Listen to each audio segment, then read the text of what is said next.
वो दिन था 22 अप्रैल 2025, जब घाटी की शांति को लहू में डुबो दिया गया। पहलगाम की हरी वादियां, जहां अमरनाथ यात्रा की तैयारी चल रही थी, वहीं बाइसारण वैली में 3 खूंखार आतंकियों ने ऐसा कहर बरपाया जिसकी गूंज आज भी देश की रगों में दौड़ती है। चलिए वीडियो में आगे बढ़ते हैं।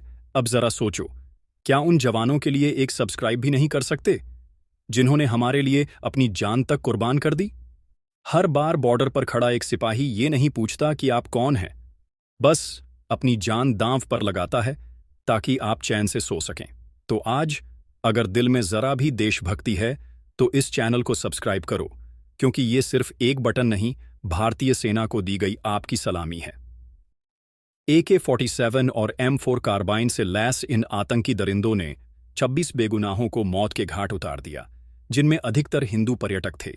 एक नेपाली नागरिक और कुछ स्थानीय मुसलमान भी शामिल थे। इस हमले की क्रूरता ने सबको झकझोर दिया। लोगों की धर्म के आधार पर पहचान करके कत्लेआम किया गया। महिलाएं चीखती रहीं और कई परिवार वहीं बिछड़ गए।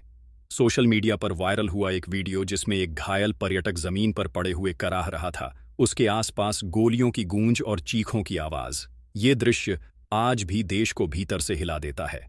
एक लोकल पालकी वाला सैयद आदिल हुसैन शाह ने जान पर खेलकर पर्यटकों को बचाने की कोशिश की और शहीद हो गया। उसकी बहादुरी पर पूरे देश ने गर्व किया। लेकिन सवाल ये था, क्या हमारे जवान इस बार जवाब देंगे? क्या इस बर्बरता का बदला लिया जाएगा? 3 महीने की तैयारी, सुरागों की परतें और अंत में शुरू हुआ ऑपरेशन महादेव, वो कार्रवाई जिसने पहलगाम के 26 शहीदों की आत्मा को सच्चा इंसाफ दिलाया। 28 जुलाई 2025 की सुबह श्रीनगर के डांचीगाम जंगलों में सेना और आतंकियों के बीच जबरदस्त मुठभेड़ हुई, जहां भारत के दुश्मनों को उन्हीं की जमीन पर मौत मिली। मारे गए आतंकियों में शामिल था हमले का मास्टरमाइंड हाशिम मूसा उर्फ सुलेमान शाह, जो पाकिस्तान का पूर्व कमांडो और लश्कर-ए-तैयबा से जुड़ा हुआ था। सुरक्षा बलों ने ड्रोन, सैटेलाइट इंटरसेप्ट और लोकल इंटेलिजेंस की मदद से आतंकियों के ठिकाने का पता लगाया और एक-एक को घेर कर ढेर किया। मुठभेड़ में 3 आतंकवादी मारे गए।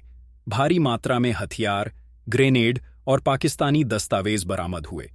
पूरे देश ने सेना को सलामी दी और शहीदों के परिवारों ने कहा, ये तो बस शुरुआत है।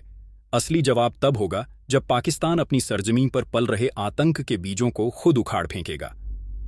इसके बाद भारत ने सीमा पार भी ऑपरेशन सिंदूर के तहत आतंकी कैंपों पर हमला किया, एक कड़ा संदेश देते हुए कि अब भारत न सिर्फ सहता है बल्कि मुंहतोड़ जवाब भी देता है।